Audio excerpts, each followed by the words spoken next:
हे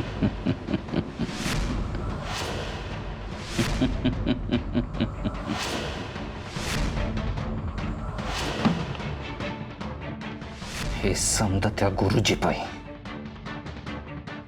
काळूबाईच्या समोर तोंडावर पडला आणि म्हणे सिद्ध आहे. आता पुढे काय करणार आहे का माहित.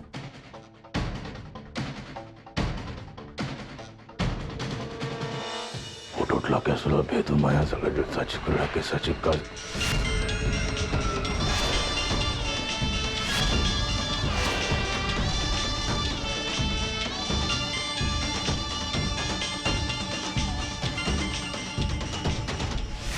गुरुजी फोन. अहो पुढं काय करताय का नाही. आवाज. सॉरी, ते जरा डोकं फिरलंय माझं. अमोग आणि आर्या डोकर बसायला निघालेत आता. जेव्हापासनं देऊळ उघडलंय तेव्हापासनं त्या आर्याच्या डोक्यात वारा शिरलाय आणि तो अमोग तिला सपोर्ट करतोय. काल त्या आर्याच्या नादाला लागून त्या अमोगने मला कानाखाली मारली. माझं ना असं डोकं फिरलं होतं. म्हटलं दोघांना तिकडच्या तिकडे पेढा भरव. पण गुरुजी ती आर्या सगळ्यांना सांगत सुटल्या की तुम्ही तुमच्या साधनेचा वापर केला आणि दादासाहेबांचा अटॅक घडवून आणला.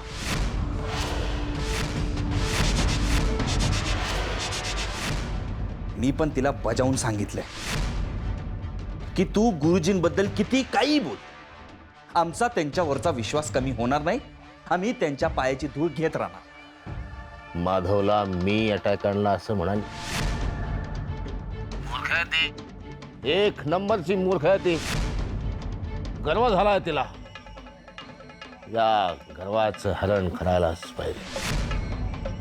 तिला नमवायला एक शस्त्र तयार करतोय मी. तुम्ही शस्त्र तयार करताय? कसलं काय सांगा की. तुला सांगू? नाही सॉरी, ते एक्साइटमेंट वाढली म्हणून असं बोललो. ते काय आर्याला हरताना बघायची ना घाई झाली म्हणून. जरा धीर धरायला शिका. कोणा माहित नाही, सिद्ध आहे मी, स्वयंसिद्ध. जग सावली सावली लाख्या सुराची सावली.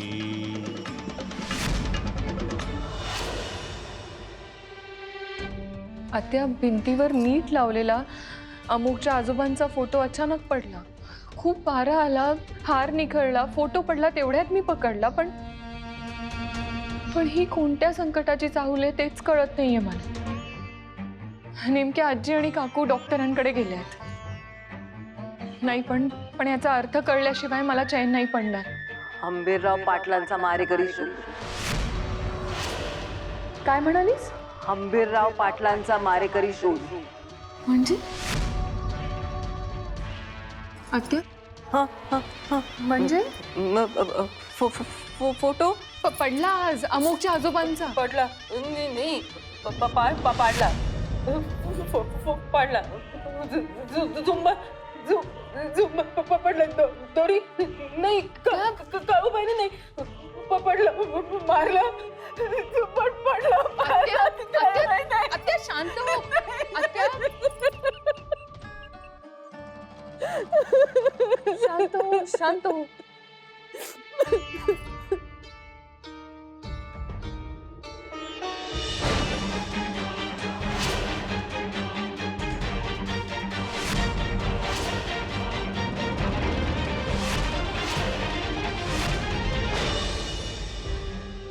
लवकरात लवकर त्या नोकराला शोधायला हवं.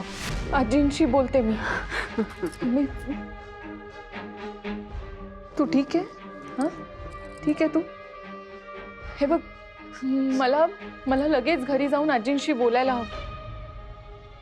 निघू मी? काळजी, मला काळजी वाटते तुझी.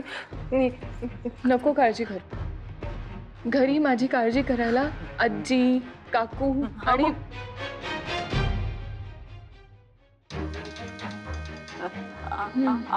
अमोघ आला.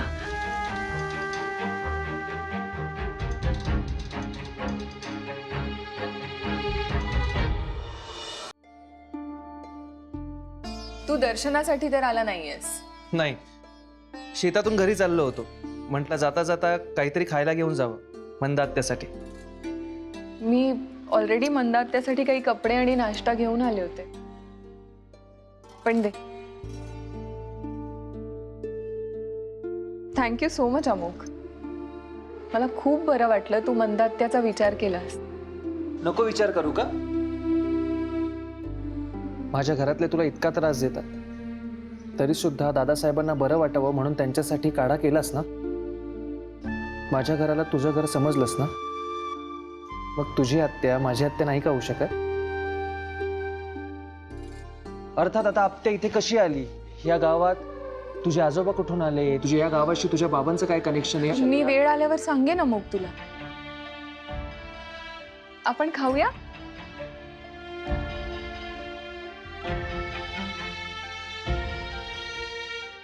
नाही, मी नाही. तू तू तू भरव. त्याला भरव. नाही नाही, आम्ही घरी जाऊन खाऊ, तुम्ही खा ना. तू भर. हे तुझ्यासाठी आणलंय. हो, पण मी लग्नात नाही. मी नाही. तर तू भरवायचा त्याला माझ्यासाठी. भरव ना. हा, भरव ना ग. भरव. ए थांब. असं नाही. नाव अगं आत्या नाव. हो, घे ना. नाव घे ना. भरव. नाव घेऊन. हा, त्यांचं मन राखूया. तू आधी तू. केशराचा शिरा आणला मंदा आत्यासाठी प्रेमाने.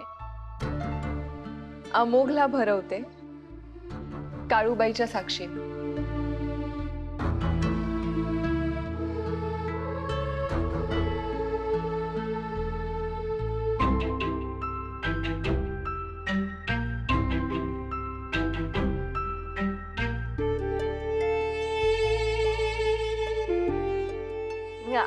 आता तू काय? तू भरव. आत्या हो. नाव पण. नाही, नाव वगैरे खरंच नाही जमणार मला. माझ्यासाठी त्यांनी पण भरव ना. नाव भरव माझ्यासाठी. अमोघ प्लीज. ओके.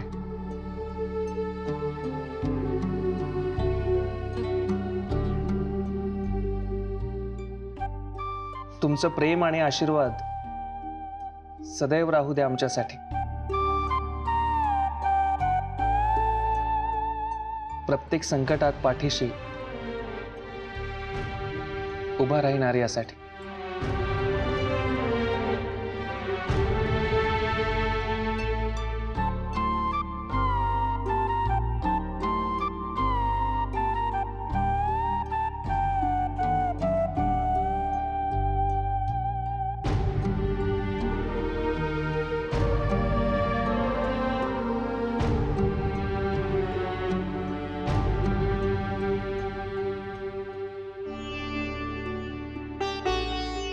मी पाणी घेऊन येते. हा, धर.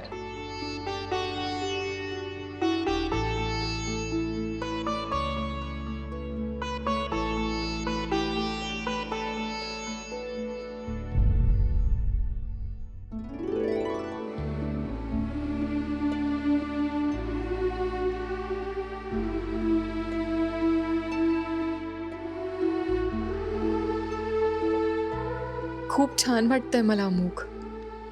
तू माझ्या आत्याला आपलंसं केलंस. आज खऱ्या अर्थाने माझ्या आयुष्यात पाऊल टाकलंयस तू. मैत्रीच्या पुढचं एक पाऊल.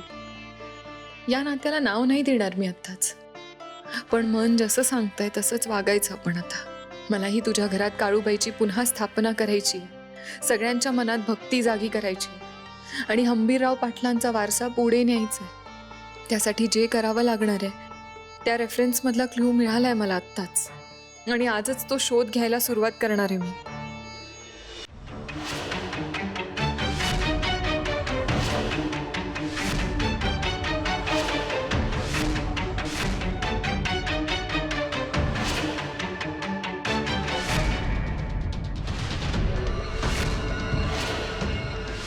दार उघडल्यापासून फार तोला वाढलाय आर्याचा. तू ताकद देतेस ना काळूबाई तिला. बघ आता तुला शह देईल असं हत्यार तयार करतोय मी.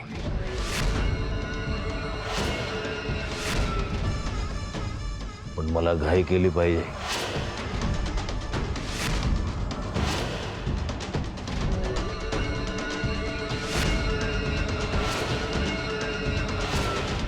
साधनेत खंड नको. अखंड हवी साधना. साधनेत खंड आणि तू अमोलला कायमच गमावशील.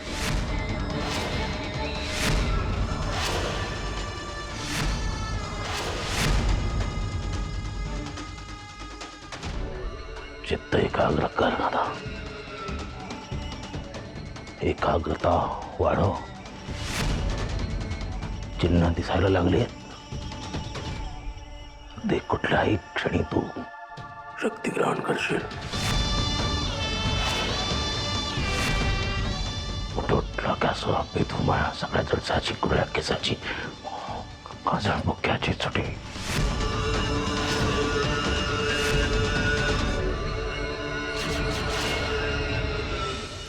I am so happy Amol.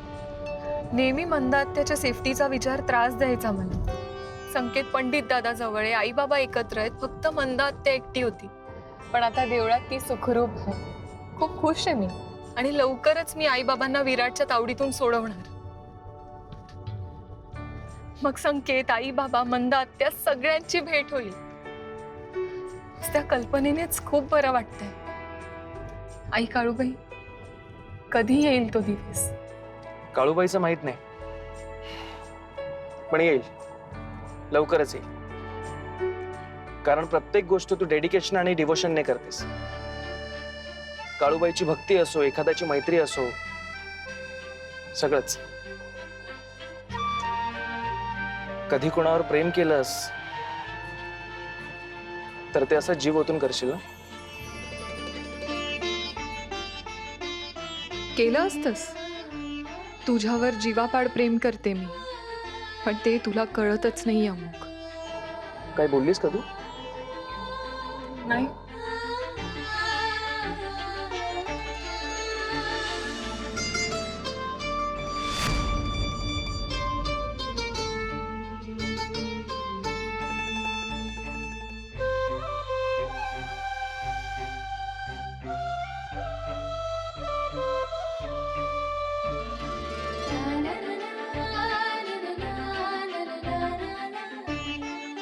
आत्ता या क्षणी तुला सांगून टाकावं वाटतंय रे की आय लव्ह यू अमुक.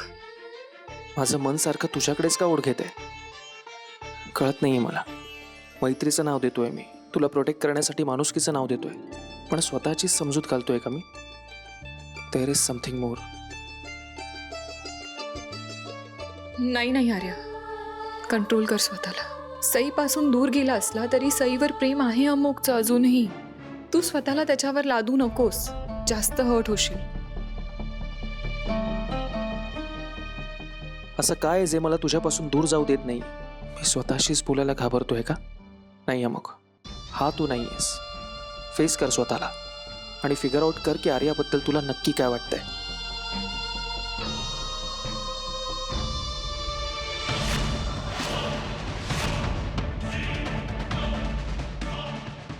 बघितलं दादासाहेब, तुम्ही तुमच्या स्वतःच्या डोळ्यानं पाहिलं ना?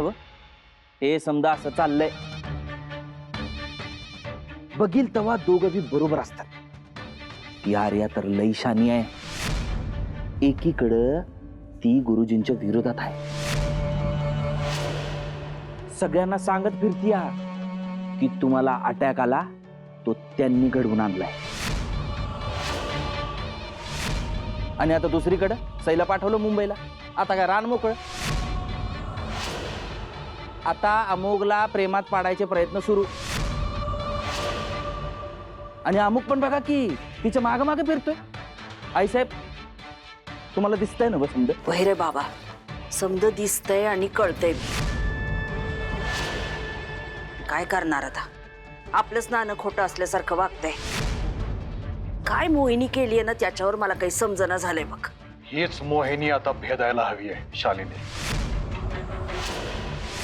अमोघ राजांना आर्याच्या आणखीन जवळ जाण्यापासून रोखायला पाहिजे आणि ही जबाबदारी तुमची.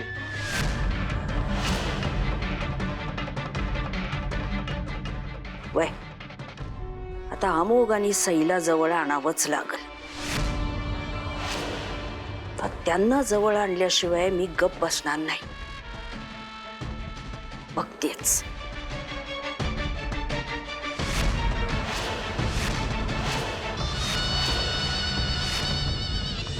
मामांजींचा फोटो पडला होता. हो काकू. आधी जोरात वारा आला आणि मग हार निखळला. मग फोटो पडला. मी इथेच उभी होते तेव्हा येऊन धरला. माझ्या तर काळजातच धस्स झालं बघ. हा काय संकेत आहे तेच कळत नाहीये. संकटाची चाहूल आहे काही. संकेत काळूबाई संकेत देते बघ. आपल्यालाच त्याचा अर्थ उलगडायला लागतो. मी प्रयत्न करते आजी, पण मला उलगडत नाहीये काही. मामांजींच्या मृत्यूबद्दल काही? आंबेरराव पाटलांचा मारेकरी शोध. मंदात्या असंच म्हणाली, खुनी शोध.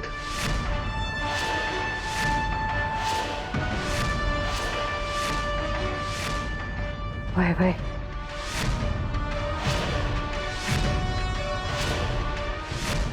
हार निखळला म्हणजे म्हणजे मला मुक्त करा असा तर नाहीये ना संकेत?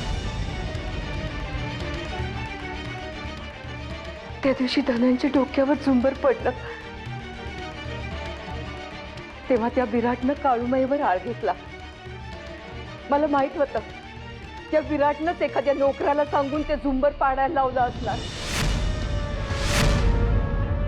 मी वरडून वरडून सांगत होते पण कोणी मी माझं ऐकलं नाही.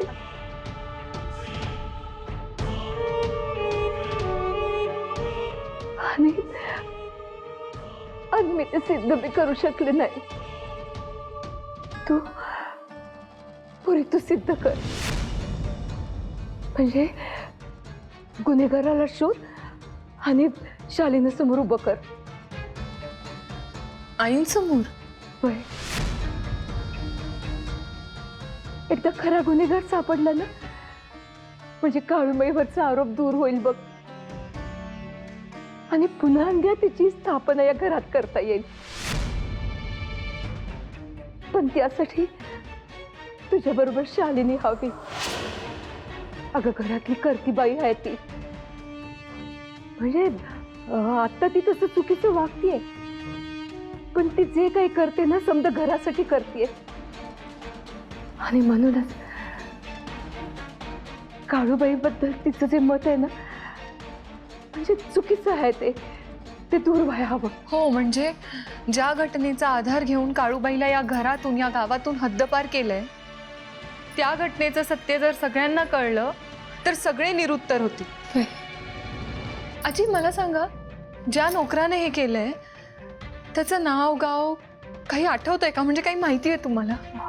म्हणजे तसे समधे नोकर याच गावातले होते पण ही समधी घटना घडली ना त्यानंतर 4 जण नोकरी सोडून गेले बघ. 4? होय. आजी त्यांची नावं काय होती? नावं म्हणजे गणपत, सुभान्या आणि चौथा श्रीपती. पण आता ह्यापैकी नेमकं कोणी हे केलंय हे कसं कळेल आपल्याला?